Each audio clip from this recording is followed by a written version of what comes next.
If you're anything like me, you like learning anatomy through sports injuries, this is episode 34.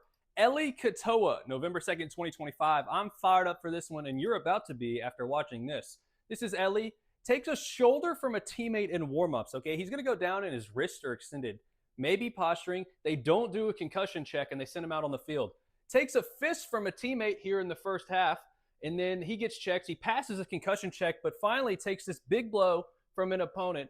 They take him out. Look at this poor man. Just absolutely beat up. Rugby players are tough, I know. He's absolutely beat up. He ends up having a seizure on the sideline, but we'll get to that in just a moment. So what is involved? Obviously, his head. It's a concussion. It's an obvious concussion. We all know that.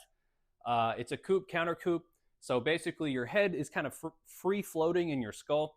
And when you're going one way and somebody's coming at you another way, and you stop suddenly, it'll bounce off one side of your skull and then bounce off the other side, causing a brain bleed. So the brain bleed is what led to the seizure activity on the sideline. It was seizure-like.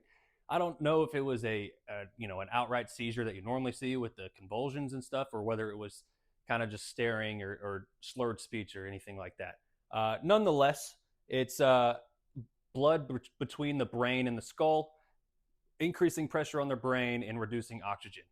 So a bonus question here: what relieves pressure on the brain, or what surgery? It's a craniotomy. So what did they do here for Eli? They gave him an emergency craniotomy because he possibly could have died from this. He stayed in the hospital for 2 weeks, and they ruled him out for the entire 2026 season. So it's a long recovery for him. They've already ruled him out for a year. They advised against him coming back relatively quickly. So how did we get here?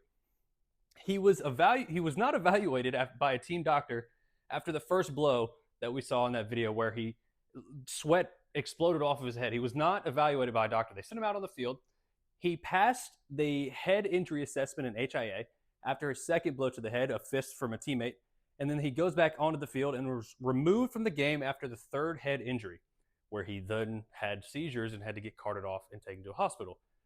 So the National Rugby League has actually proposed a 2-year ban for these team doctors for missing something like this and letting him play, which I think is a great idea. It's a long road to recovery for Eli. It's similar to stroke recovery, but I mean, he still has all function in his limbs. So that's the good news, at least.